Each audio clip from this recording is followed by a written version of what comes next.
One Sunday, Leo the cat's family was having friends over for a visit. Leo enjoyed it very much when guests came to their house because they would always play and cuddle with him. Leo would be the center of attention the whole time.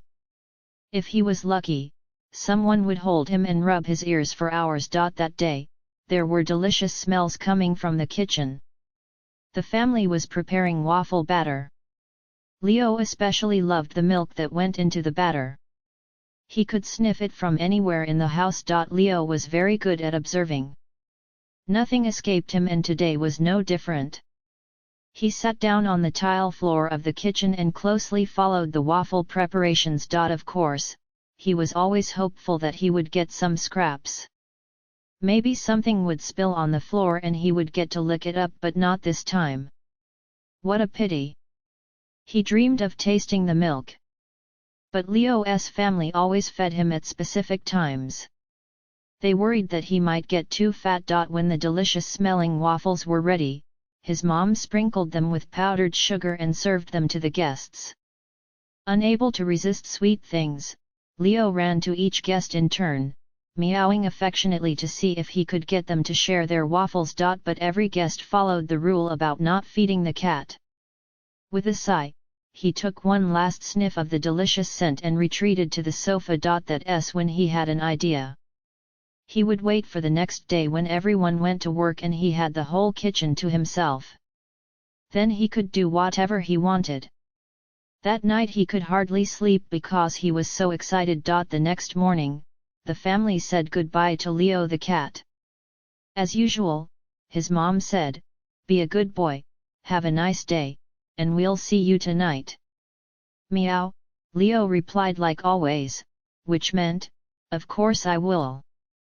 As soon as the door closed, Leo got to work. "I'm going to have waffles of my own for once," he thought to himself. Leo grabbed an apron like his family always did and tied it around his waist. "Here we go.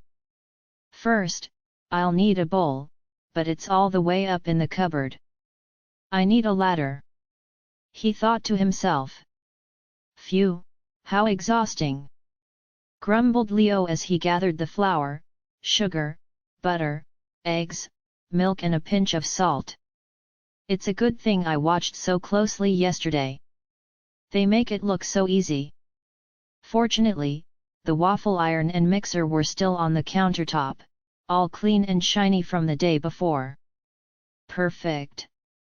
Leo thought as he started to mix the batter. He was quite proud of his results until he noticed that the flour had dusted the entire countertop. Suddenly his nose itched. Oh no!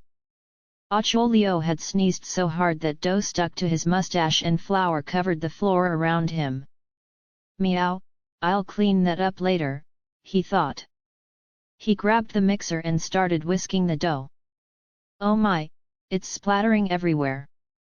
Leo was covered in batter, but he was happy to lick it off and continued diligently. As he tasted the dough with his paw, he thought, "Meow, a little more sugar would be good." Leo kept tasting and adjusting until the dough was nice and sweet. Now it was time to turn on the waffle iron and cook the waffles.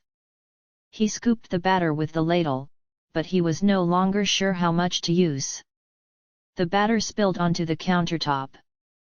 Never mind that, Leo thought to himself, I just finished my very first waffle. It was a little burnt, but Leo ate it with relish. And so it went until several waffles later, the cat grabbed his belly and doubled over in pain. "Meow, all those waffles are making my tummy hurt," he whined. "I need to rest a bit before I clean up." He climbed up his cat tree with the last of his strength and lay down. But he could hardly relax.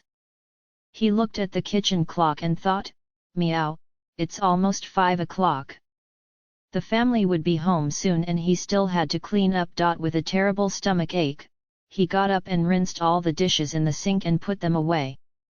He mopped the floor furiously and swept it with his tail. But even after all that, everything was still so sticky. Just as he was done cleaning, he heard the key in the lock and watched as the front door opened. His family called out to him like usual and he heard his mother say in surprise, "It sure smells like waffles in here." She went to feed Leo, who usually couldn't get enough of his food. But today, he wouldn't eat a thing.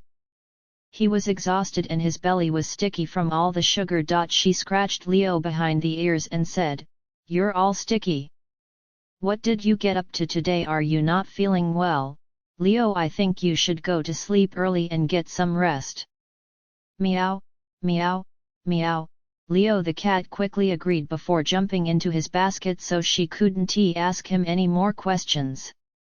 That was close. "I'll never do anything like that again," he thought as he fell asleep.